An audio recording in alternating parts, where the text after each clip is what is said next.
remember when I was a kid, my parents took me to go see this movie called Jaws.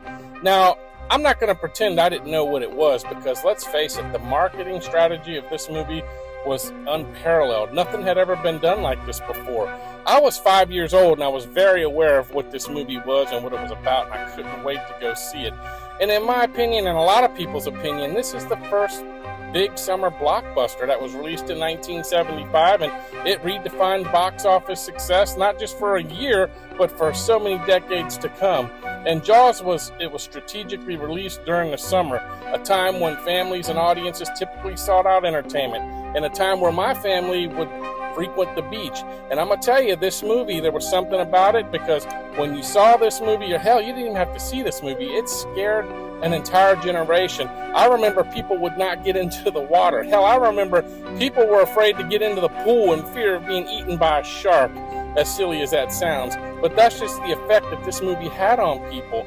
And this film broke box office records, and it exceeded expectations, and it paved the way for future blockbuster releases. And Jaws created a new genre of major studio films that focused on high-performing, large-scale productions. And this movie, like I said, it was groundbreaking. And this is a movie that I think, in my opinion, launched Steven Spielberg's career. And also John Williams, because who's ever going to forget that famous score that he did for this movie?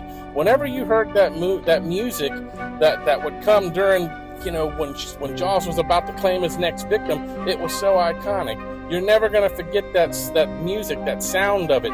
It was just eerie, and I'm telling you, it was just something magical about this movie, and I love watching it every year. And this film's success, it popularized the summer blockbuster format, and it influenced how major studios approached film releases and marketing strategies. Like I said, the marketing for this movie was off the chain, because you saw this thing everywhere. I remember there was a carnival that came to my town, and we went there, and it was a Jaws attraction, and it was just nothing but a shark but with a rubber hand hanging out of its mouth. It was the dumbest thing, but people were still so captivated to go see it. That's how much this movie was. It just hit the zeitgeist at the right time, and the timing of this movie, it was just perfect. And instead of it really being a horror movie, I consider this movie more of a suspense than a horror movie. It's a suspense movie more than a horror movie, because it was a flawed production, because they had this robotic shark, this mechanical shark, I should say, that it just malfunctioned, and Steven Spielberg had to go around it and direct it in so many different ways. And the way that this movie came out, it was kind of an accident, because, like I said, the shark didn't work half the time, and he just had to use the fin, and the music that went along with it, it just went into your imagination, and it ran wild. Because, like I said, a lot of people were so afraid to get into the water after they seen this movie. And you never really even get to see the shark until almost halfway through it. And I'm never going to forget the line, "We're going to need a bigger boat." That's iconic. Also, when they're on the ship and they're joking about their scars, and the topic of the USS Indianapolis comes up, and that eerie story that Robert Shaw explained, and it just sends chills down your spine every time you see it. And the casting to this, it couldn't have been more perfect.